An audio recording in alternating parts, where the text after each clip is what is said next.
Hello? Hello? Hello? Hello? Holy, what? Dude, it's been like 3 weeks. I can't believe you're still here. I can't believe you're back.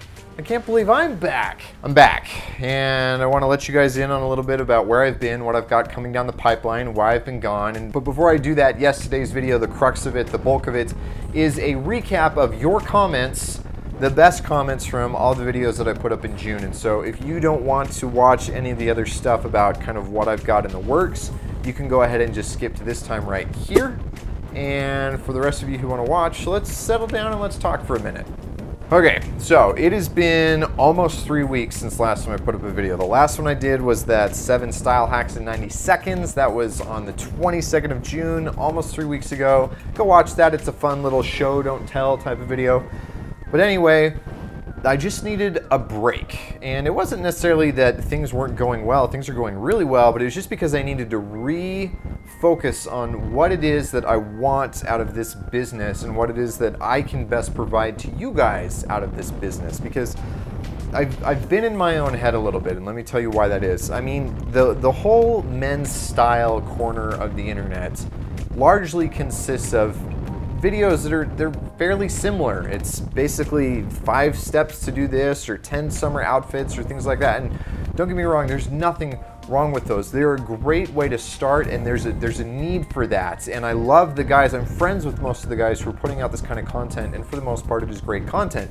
But you guys are here because I do things that are a little bit differently. However, I've been so focused on doing things differently and so worried about the way that things are going that I've just been experimenting, and there's nothing wrong with that. In fact, that's one of the things that I tell you guys that you should be doing, is experimenting with your style, because something that may work for somebody else may not work for you, but that may be the opposite. It may be that something that works for you also is the same thing that works for somebody else. Now, that's not to say that I'm moving into this field of doing style hacks, even though that was kind of a fun one for me to just try and see what I thought. Nor am I doing like outfit ideas or things like that, although those may occasionally come up as I decide that I want to do them. I know that what I enjoy, what you enjoy, is the intellectual conversation about the ramifications of clothing and how and why we put it on our bodies and what that means for us as men. So I'm going to continue in that same vein.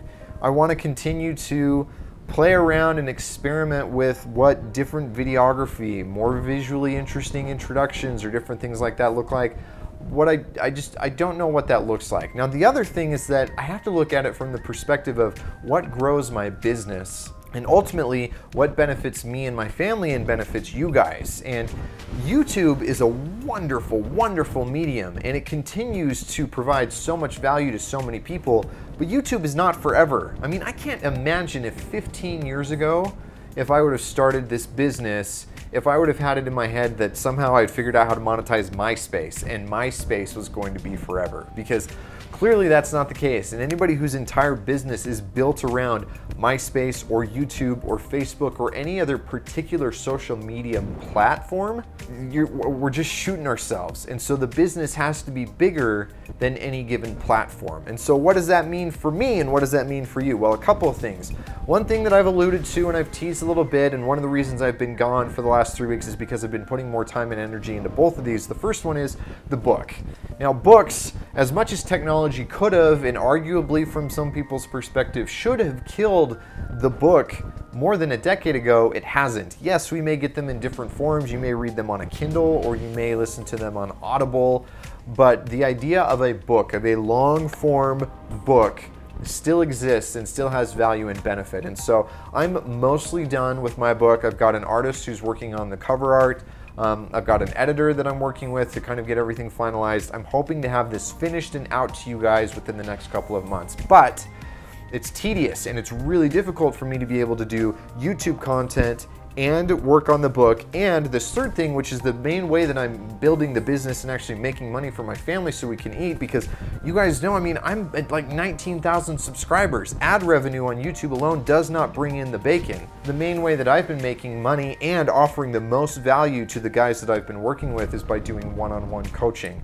This has been this was something that I did years ago, and then I moved away from, and then I've just come back into doing it, and I'm doing it with a whole new format, and it's been a blast. In fact, as I finish up with my first round of guys and I start to get more video testimonials from these guys about what this looks like and how it's benefited them, I'm gonna post some of that so you guys can see it. But that takes up a lot of my time, especially as I'm continuing to like build out what this coaching program looks like. So there's kind of like the long answer of where everything is. And what it looks like going forward is, for the next little while, I'm not going to stick to this idea of doing 2 videos a week every week just because that's what I need to do in order to build the channel. I absolutely want to continue to build the channel. I love doing YouTube. I love talking to you guys. I love the community of this channel. The things that I'm able to offer my coaching clients, the content that I'm able to put into the book, the way that I've been able to flesh out my ideas comes so much from the conversations that you guys have with me down in the comment section. And I have no desire to stop that or get rid of that, but I need to put my focus on some other things for the next little while. So until I've got the coaching program and a couple of other really cool irons that I have in the fire figured out, until I've got the book up and finished, I'm projecting right now that I'm just going to be going down to 1 video a week. And I'm excited for what that's going to entail, and I'll give you more detail on that in the next one, because I've got an experiment that I want to try that I think is going to work really well as far as the back and forth between us, and continue to make this channel the unique thing that it is and just as enjoyable for all of us involved. And so that's where we are with everything. And now that we're 5, 6, however many minutes in I am getting this as we get edited down, let's actually jump into the recap of all the videos from June. So first one was 3 ways to wear chambray. And I'll be honest, the comments on this were not necessarily related to the chambray itself, which is cool, but there was one comment in here that was really good that I want to share with you guys. Tinetro P said, I think your phrase of dress intentionally is spot on, but I also think that should apply to other areas of life, whether it's your relationships, your manners, your health, your business, or career, maintaining friendships, improving your styles, improving your education, blah, blah, blah. The happiest and most successful times of my life have been when I've been moving towards a goal. Times I have let life just drift have been less productive and less happy. Live intentionally. And man, are you spot on with that. I've been having a really good conversation over the last few weeks with a brother of mine who, he and I both at different points in our lives have woken up to this idea of not living intentionally, of just living a life that was driven by inertia, or it was being driven by passivity as opposed to living actively and actively going out and pursuing our things. And I've got a lot of different videos that I want to create in order to dive into this even deeper, but just know that the principles that we talk about with style on this channel, they apply to way more than just your clothing. And when I tell you to dress intentionally, I'm absolutely telling you to live intentionally. Second video for the month was understanding the rake. And this is about understanding how rakishness works and how broad of a spectrum it's really on. And whew, the comments section on this one, if you're worried about anything that's politically incorrect or the fallout that could potentially come from that, just stay away from this video, because I dropped a bomb and it pissed quite a few of you off, and most of those guys have left, and the rest of us, whether you agree with me or not, I don't care. I'm just glad that you're here, because that means you can agree to disagree like adult. But here's one of the better comments from that video. Thanks for making a video on the rake. I'd say it's probably the most versatile of the 3 archetypes, since it's on a spectrum like you said. A suit, while normally associated with the formal archetype, can easily be rakish as well if worn in a different way, like the example you gave with the black suit at the funeral. Very interesting how that all works. I think a video on how the style archetypes can intersect with each other would be a good way to expand on this idea. And I totally agree. Any form of rakishness, it happens as soon as you start caring about your style, because rakishness is rebellion against the status quo. And the current status quo, going back to the comment from that first video, is to live a passive life, to not go out and confront or challenge things. And even this idea of like rejecting the status quo is the new status quo. And so much of the rebellion or the like being true to yourself or authenticity that we see today is not that. It's just following a different drummer, but it's everybody still following that same drummer, and really choosing to follow the things that you want to follow regardless of whether or not they're cool or on trend or rebellious enough or anything else. There's a certain amount of courage that comes from that, and there's a certain amount of rakishness that comes from that. So if you dress intentionally, regardless of how rugged or refined or just purely rakish you are, there's always going to be an element of the rake within there, because you're just by default, you're living more intentionally, and that requires a rejection of the way that the world works. And so thank you for pointing that out. I think that's an awesome point that needed to be fleshed out in this video, and I didn't. The next video was on buying nice things and understanding the importance of the fact that there are some things that are worth spending more money on and investing in, and buying the cheapest thing is not always the best way to get the most bang for your buck. So here's what, I'm not even gonna try to pronounce this guy's name. Here's what he had to say. This is something I preach like gospel. After years of preaching this, I've realized few things on why people can't see this logic. With the exception of the Dyson vacuum, people see and measure money instantaneously, but they can't see or measure the time that saves up and its money equivalent down the line they could save. So in terms of efficiency, it seems obvious for them to save money now rather than saving time and money later. No wonder our economies are screwed up. No wonder cheap Chinese products are ruining our markets. It's the problem of perception.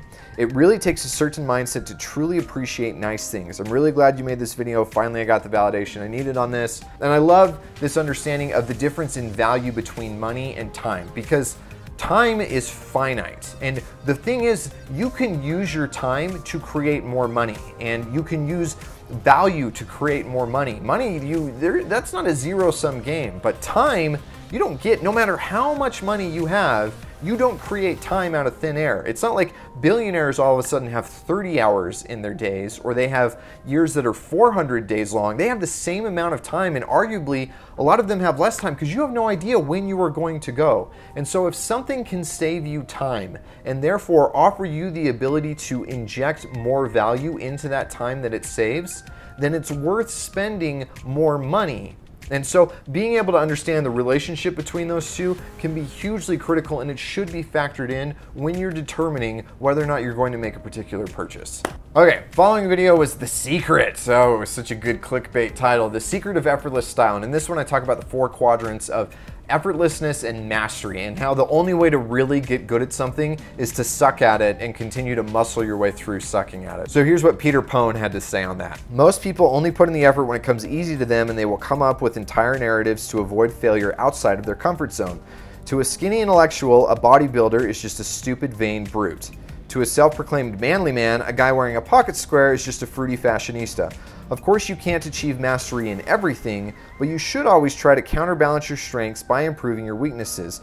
Being the smartest guy in the room is great, but being the smartest guy and the strongest deadlifter while also being the best dressed man in the room, even better. Putting effort into something is struggle, but also meaning and ultimately satisfaction. That's why lazy people are very often unhappy or look for happiness in things like parties, sex, drugs, expensive stuff, etc.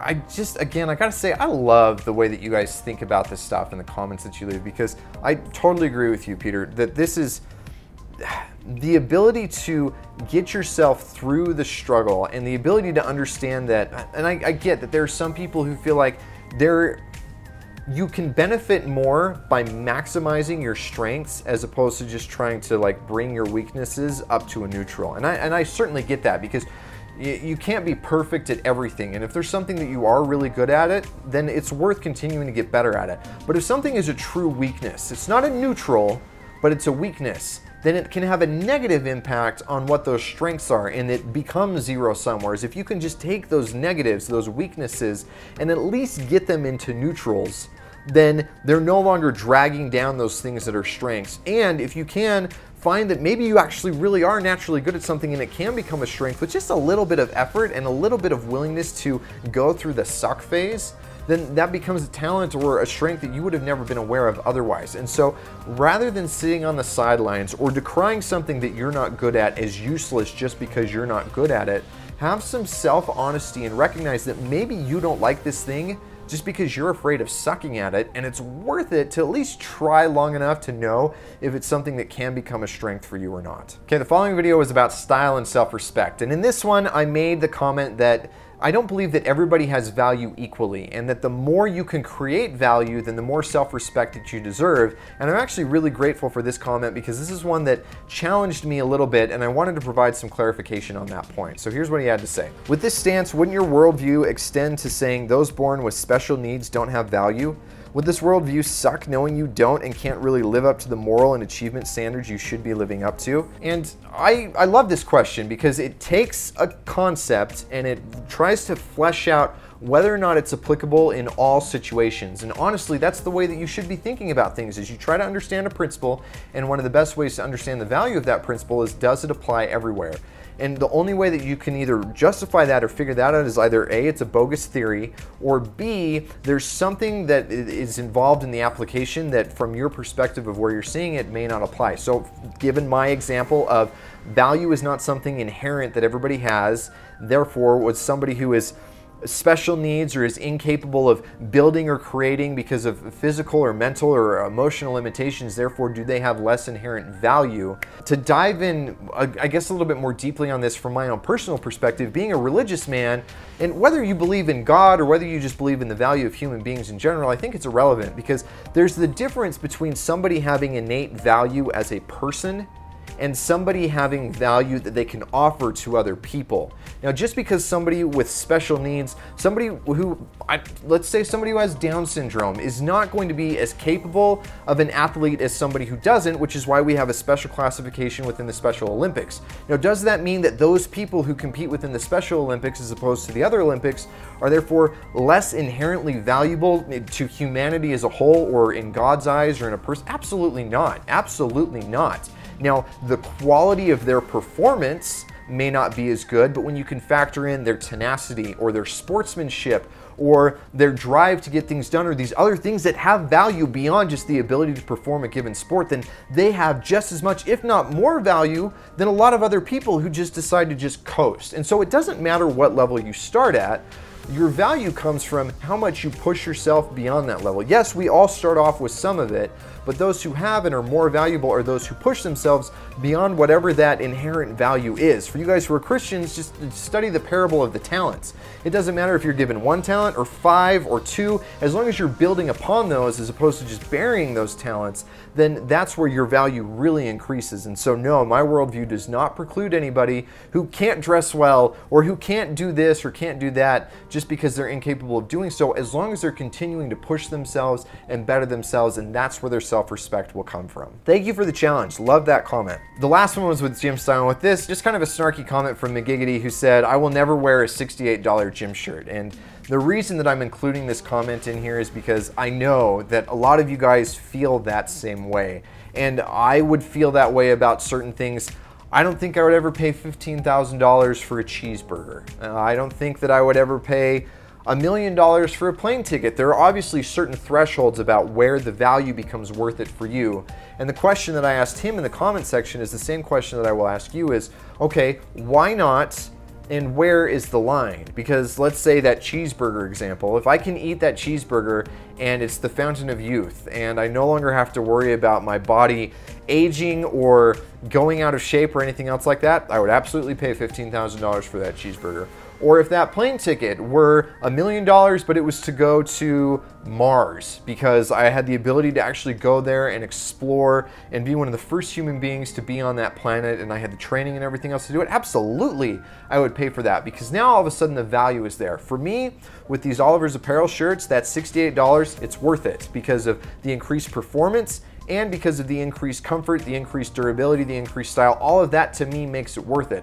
But I don't want you to just automatically default. It again goes back to that first comment of living actively versus living passively.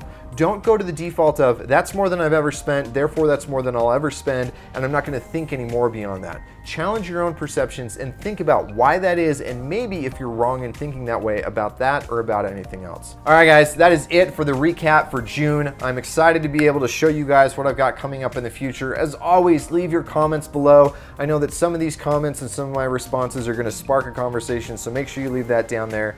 Now, if you want to know more about your style archetype, go check this out here. It's a quick quiz. It's going to take care of that for you. If you want to watch more videos like this one, go down here. And then if you have not subscribed, make sure you do that by clicking this button here. And I will talk to you guys on the next one.